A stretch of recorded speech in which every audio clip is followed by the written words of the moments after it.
Hello बच्चों, let's see this question. The question says the center of mass of a body is moving with a uniform velocity of 10 centimeter per second. Three forces are applied on the body which are in equilibrium. The velocity of the center of mass would become, और हमें चार options दे रखे हैं। तो इस question में हमें कहा गया है कि एक बॉडी है, उसका सेंटर ऑफ मास वेलोसिटी यूनि 10 सेंटीमीटर पर सेकंड दे रखी है, और वो ये जो वेलोसिटी है वो यूनिफॉर्म है, यानी ये चेंज नहीं हो रहा है न डायरेक्शन में न मैग्नीट्यूड।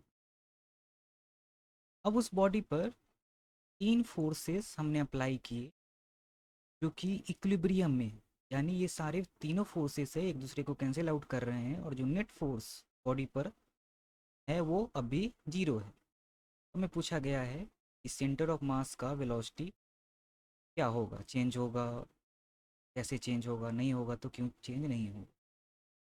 तो इस क्वेश्चन को सॉल्व करने में जो हम की कंसेप्ट यूज करेंगे वो हमारा होगा मोशन ऑफ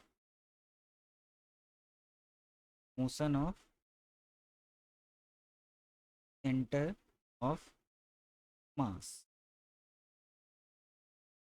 तो सेंटर ऑफ मास यहाँ पर यूनिफॉर्म वेलोसिटी है, और सेंटर ऑफ मास की स्टेट ऑफ मोशन को चेंज करने के लिए हम एक्सटर्नल फोर्स की ज़रूरत होती है।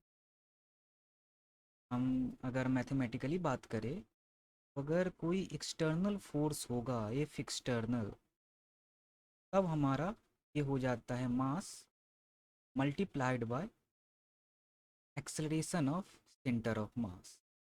तो अगर एक्सटर्नल फोर्स हमारा होगा सेंटर ऑफ मास की अपनी एक एक्सेलरेशन होगी, और अगर एक्सेलरेशन होगी सेंटर ऑफ मास की तो उसका वेलोसिटी चेंज होगा।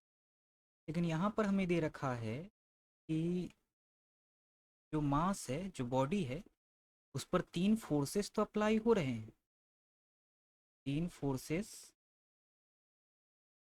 अप्लाई हो रहे हैं, लेकिन ये तीनों फोर्सेस का जो एफ रिजल्टेंट जो है वो जीरो है। यानी इस बॉडी पर जो एक्सटर्नल फोर्स है एक एफ एक्सटर्नल, वो जीरो है। ये रिजल्टेंट इक्वल होगा एक्सटर्नल फोर्स के बॉडी पर, और वो जीरो है तो जो हमारा एक्सेलरेशन होगा सेंटर ऑफ मास का वो जीरो हो जाएगा। और जब कोई एक्सेलरेशन ही नहीं है, चेंज इन वेलोसिटी की कोई बात ही नहीं है, क्योंकि एक्सेलरेशन होता है change in velocity per unit time. तो अगर वेलोसिटी चेंज नहीं हो रही है, वेलोसिटी कांस्टेंट रह जाएगी, तो और कांस्टेंट वेलोसिटी क्या है, 10 सेंटीमीटर पर सेकेंड है, यूनिफॉर्म रह जाएगी। तो ऑप्शन नंबर डी हमारा करेक्ट ऑप्शन हो जाएगा। Hope you understood it well. Best of luck.